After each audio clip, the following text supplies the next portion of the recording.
Okay, so today, as you all know, we were facing off against this very depleted Utah Jazz team.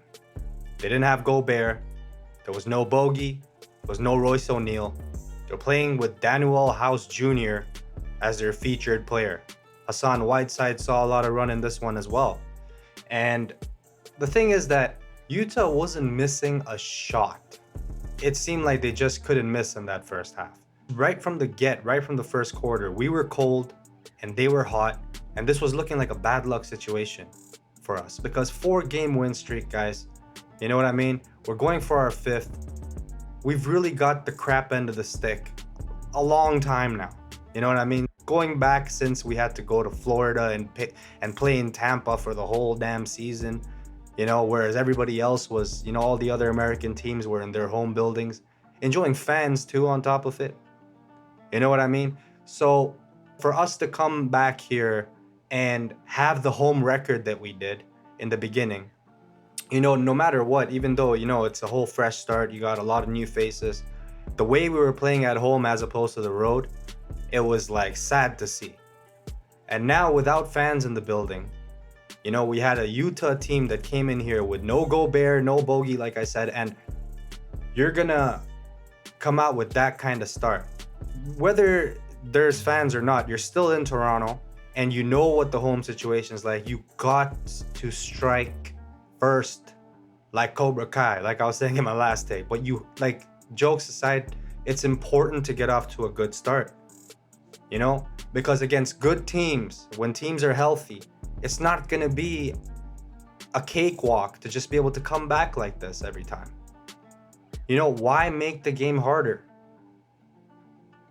Right? Do the things that you need to do to win.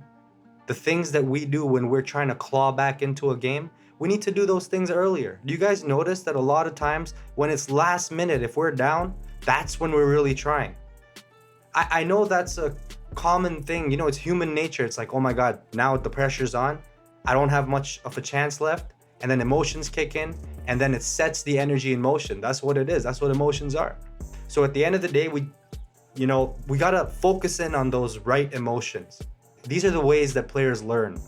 I don't just feel like this. It's a fact that it has a lot to do with the mental aspect of things. Right? So how prepared are you? Right? So the first takeaway, guys, for tonight's game is that we need to come off to a much better start. We can't have scrubs on another team or another team's bench just come in and deep bench, come in and just dominate us like that. Not when we have all our best players on the court. Yes, we also have players and bodies missing, right? No Yuta Watanabe, no Delano Banton, right? And a lot of players, a lot of teams are having these issues right now, and we understand. We just signed DJ Wilson, by the way, to a 10-day hardship deal once again. So he's going to be back. And I did make a take on that, so if y'all want to take a look at that, it's right over here. DJ Wilson does have some potential as a 5. But before I ramble on here, let's get to the rest of the takeaways for tonight's game. Now, second takeaway is that it's no secret right now that Scottie Barnes, his knee has been giving him a lot of issues lately, right? So, again, midway through the third, or I believe it was the second, I think it might have been the second quarter actually, that Scottie's knee gave in again. And he was limping over the bench and he was grimacing, and it seemed as though, I was knocking on wood. I was like, it seemed as though he's not going to be playing for a little while. I thought he wasn't even going to come back to this game.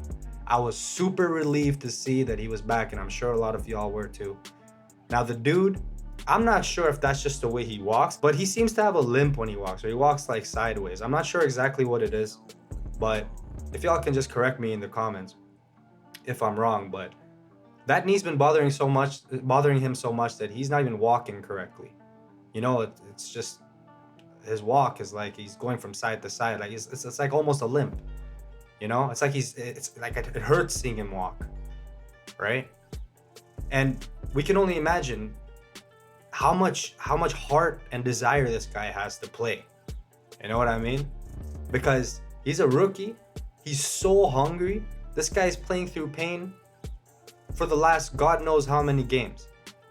He wants to win. He's a I can see exactly why Masai Ujiri and Bobby Webster wanted this guy. They look at personality just as much as they look at your passion. They look at your desire, your to win, your drive to win, just as much as they look at every other talent factor or ability factor of yours or attribute of yours.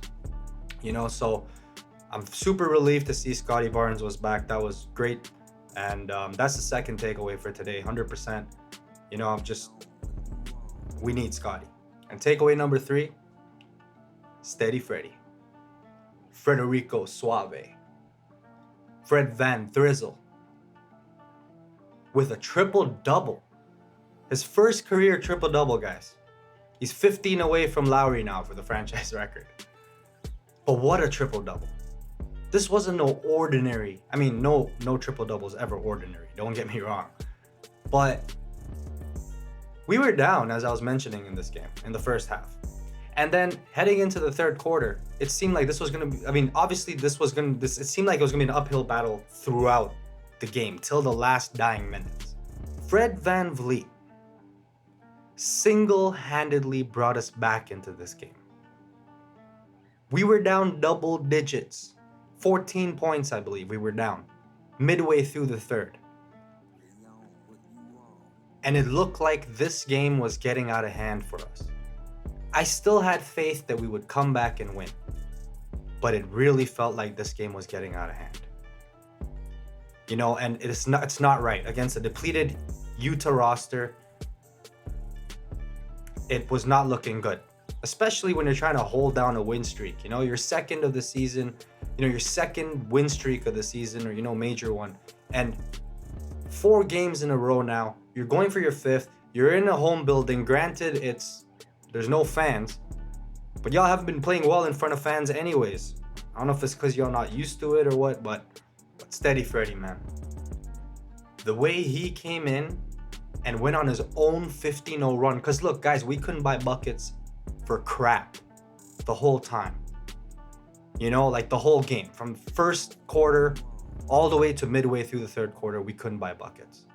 And then out comes Freddy with his own like 15 or 17 point run on his own to close out the third.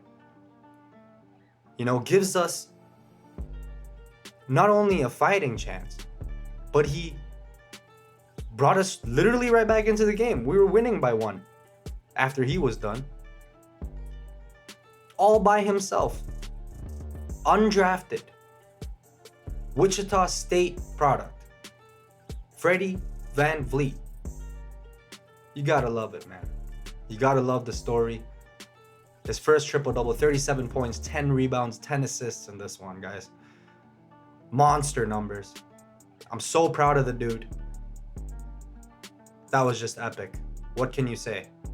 And right after Fred Vanvleet did what he did, it ignited our team, man. Everybody started dropping shots after that. And you know what? Another takeaway from this, side note, Chris Boucher, there was a scene of him exhausted on the bench. Literally, he just gets on the bench and he's just like... Jack Armstrong was saying it too, man. That's what you want to see. It's those efforts that are going to get you back on track, Chris. You know? Don't ever forget what you were brought into the game to do. To be that energizer bunny. First things first, never forget what you're best at. Chris Boucher is a hustler, man. That guy can get you the blocks and the boards that can change the whole face of a game. And it looks like that's pretty much it for today, guys.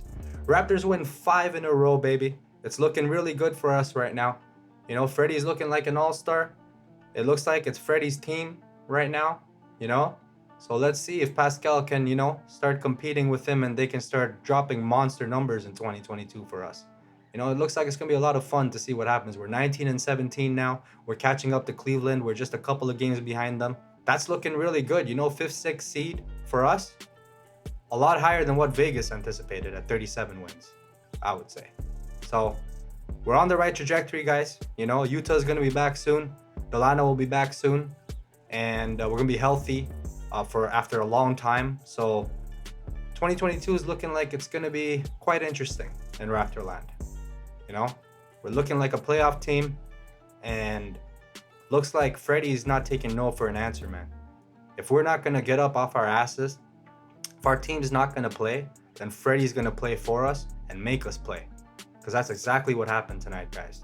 What a win by our team, but most importantly, what a display of leadership by All-Star Fred Vanvleet. In my opinion, this guy gets the vote. Don't forget to vote Freddy for All-Star, y'all. Have a good one. I'll see you on the next one. Peace.